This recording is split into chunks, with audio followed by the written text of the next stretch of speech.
یہی ہے شیخ حرم جو چرا کے بیچ کھاتا ہے،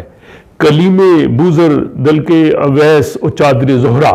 کہ یہ ان سب چیزوں کو جو ہے وہ بیچ کھاتا ہے، جس کا سورہ توبہ کی آیت 34 میں بھی ذکر ہوا ہے۔ اب یہ جو ابلیسی سیاست کے ترجمان ہیں، خواہ وہ سیاست میں ہیں، خواہ وہ مذہب کو استعمال کرتے ہیں، خواہ وہ کسی اور طریقہ کار کو استعمال کرتے ہیں، وہ اور ان کے جو پیروکار ہیں، یہ جب قرآن حکیم نے بڑی خوبصورتی سے ایک ان کا احوال بیان کیا ہے کہ یہ لوگ اپنے ان اعمال کی وجہ سے ان کے لیڈر اور عوام دونوں جہنم میں جائیں گے۔ جب وہ جہنم میں ہوں گے تو وہاں تو قرآن حکیم نے جو بڑی خوبصورتی سے وہ جو منظر کشی کی ہے، جہاں ابلیسی سیاست کے جو لیڈر ہیں اور ان کے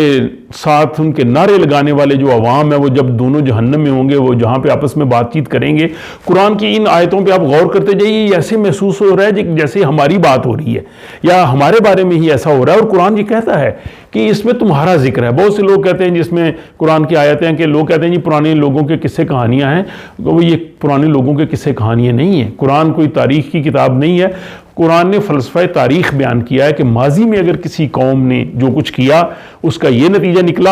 اور اگر تم کرو گے تو تمہارا بھی یہ نتیجہ نکلے گا۔ اور اسی چیز کے حوالے سے جو میں کہہ رہا تھا کہ جو ان کا آپس میں بیان ہوگا، تو سورۃ الصفات کی آیت 27 سے 34 پہ اگر آپ غور کریں تو وہاں پہ جو عوام ہوں گے وہ لیڈروں کو کہیں گے کہ بے شک تم ہمارے پاس آتے تھے اور اپنے سچا ہونے کی قسمیں کھاتے تھے اور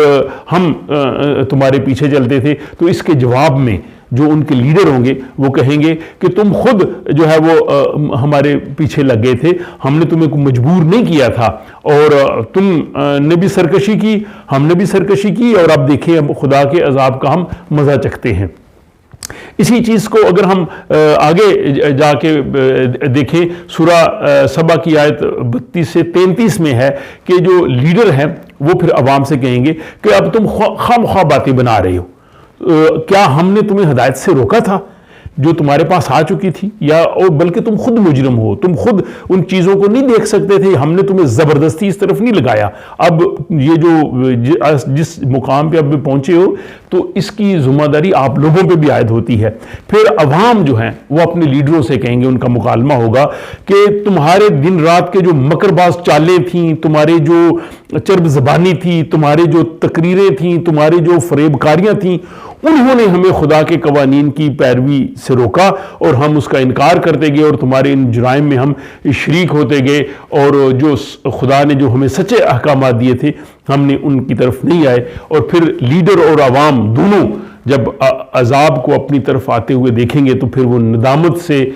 اپنے آپ کو چھپانے کی کوشش کریں گے، پھر ان کے انکار کرنے کے باوجود ان کی گردنوں میں توق ڈال دیے جائیں گے، اور قرآن کہتا ہے یہ ان کے کیے کا بدلہ ہے۔ پھر قرآن یہ بھی کہتا ہے کہ وہ عذاب میں وہ سب شریک ہوں گے، بے شک ہم مجرموں کے ساتھ ایسا ہی کرتے ہیں۔ پھر اس کے ساتھ ہی سورہ ابراہیم میں بھی دعوت و غور و فکر کی جو ہے وہ دعوت دی گئی ہے کہ جس میں کہا گیا کہ تاریخ اقوام کی آپ دیکھیں نگاہ ڈالیں کہ جنہوں نے خوشگوار ماحول پیدا کیا تو اللہ تعالیٰ نے ان کو ترقی دی، اور جنہوں نے قوموں کی بربادی کی تو وہ تباہی کی طرف گئے اور ان کو دوزخ کے عذاب کی طرف جھونک دیا گیا۔ اب اسی چیز کو آگے جا کے کریں گے کہ لیڈروں کے جو ستائے ہوئے عوام ہیں وہ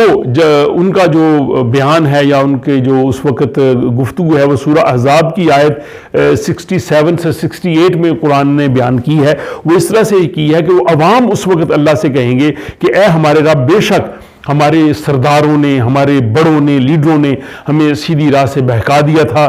اے ہمارے رب ان کو دگنا عذاب دے، ایک تو ان کی اپنی گمراہی کا اور ایک ہمیں بھی انہوں نے جو گمراہ کیا تھا اور ان پہ لعنت کر۔ تو اسی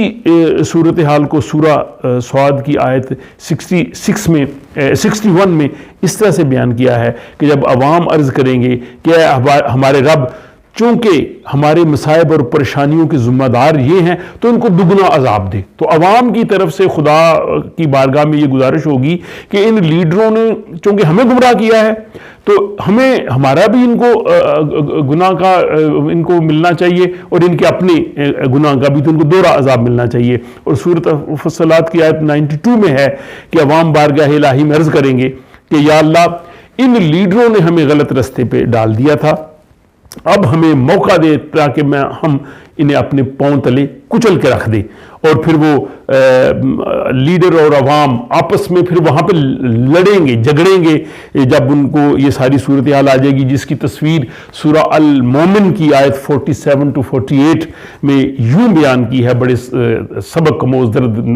انداز میں، اور ہمیں اس پہ غور کرنا چاہیے۔ قرآن غور و فکر کی دعوت دیتا ہے، قرآن صرف وہ سٹوری ٹیلنگ نہیں ہے، ہر آیت میں ہمارے لیے اس میں سبق ہے۔ وہ کہتے ہیں کہ جہنم میں وہ ایک دوسرے سے جھگڑا کریں گے، عوام اپنے لیڈروں سے کہیں گے کہ تم نے ہمیں اپنے پیچھے لگایا تھا، اب یہ عذاب دور کرو، جس پہ لیڈر کہیں گے کہ ہم سب اس عذاب میں مبتلا ہیں جو ہمارے اعمال کا نتیجہ ہے، اس میں رد و بدل ممکن نہیں ہے کیونکہ یہ خدا کا اٹل فیصلہ ہے۔ تو یہ وہاں پہ ان کے لیے کوئی راہ فرار نہیں ہوگی۔ اور پھر سورہ بقرہ کی آیت 166 سے 167 میں اس حیرت ناک انجام کا ذکر کرتے ہوئے قرآن یہ کہتا ہے کہ جب یہ بات عوام کی سمجھ میں آ جائے گی کہ ان لیڈروں نے ہمیں گمراہ کیا تھا، تو پھر وہ ان اپنے رہنما اور پیشواؤں کا جو ہے وہ ساتھ چھوڑ جائیں گے، اور وہ یہ سوچیں گے کہ اے کاش اس وقت جو ہے ہم ان کا ساتھ نہ دیتے، اور اس وقت جو ان کے جو لیڈر ہے، پیشوا ہیں، وہ بھی عوام سے آنکھیں پھیر جائیں گے، اور جن لیڈروں کی ہر غلط اور ناجائز بات کے لیے جو لوگ ایک دوسروں سے جھگڑتے تھے، وہ اس وقت ان کا بھی ساتھ چھوڑ جائیں گے۔ لیڈر چونکہ عوام کو غلط راستے پہ لے جانے کے ذمہ دار ہیں، اس لیے سورہ النحل کی آیت 52 میں واضح طور پہ کہا گیا ہے کہ لیڈروں اور پیشواؤں کو ان عوام کے اعمال کا بھی بوجھ اٹھانا پڑے گا جن کو انہوں نے گمراہ کیا۔ تو یہ ان پہ جو دوہرے عذاب کی جو بات قرآن نے کی تھی وہ اس پہ یہاں پہ کہا گیا ہے۔ اب یہ جو آیات ہیں یہ صرف ہم اس کو ثواب کی غرض سے ان آیتوں کو پڑھ دیں یا پڑھ کے گزر جائیں، ایسا نہیں ہے۔ رمضان المبارک کا مہینہ ہے، یہ جو ریفرنسز دیے گئے ہیں ان پہ اگر آپ غور کر کے دیکھیں اور ہمیں یہی محسوس ہوگا کہ یہ شاید ہماری بات ہو رہی ہے۔ قرآن تو کہتا ہے کہ یہ تمہارا ذکر ہے، اور ہم چشمے تصور سے یہ دیکھ سکتے ہیں کہ عوام جو ہے جن کو لیڈروں نے استحصال کیا، وہ خدا سے کہیں گے کہ یا خدا ان کو دوہرا عذاب دے، انہوں نے ہمیں غلط جو ہے وہ گمراہ کیا، اور لیڈر کہیں گے کہ تم نے معمولی مفاد کے لیے ہمارا ساتھ دیا۔ تو ہمارے غلط کرتوتوں، ہماری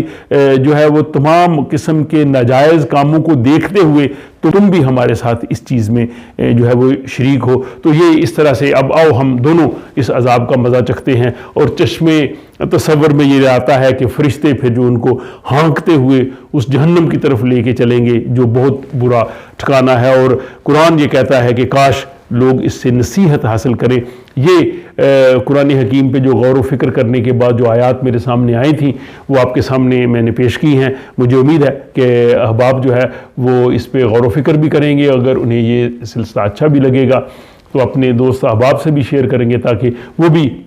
اس قرآن فہمی میں، خصوصاً اس رمضان المبارک میں، اس چیز پہ جو ہے وہ زیادہ سے زیادہ سوچ سکیں۔ اور اسی چیز کو میں نے اخبارات میں کالم کی صورت میں بھی تحریر کیا ہے، وہ اس اختتام ہفتہ میں مختلف اخبارات میں آپ پڑھ بھی سکیں گے۔ اپنا خیال رکھیے گا اور مجھے اجازت دیجیے۔ خدا حافظ۔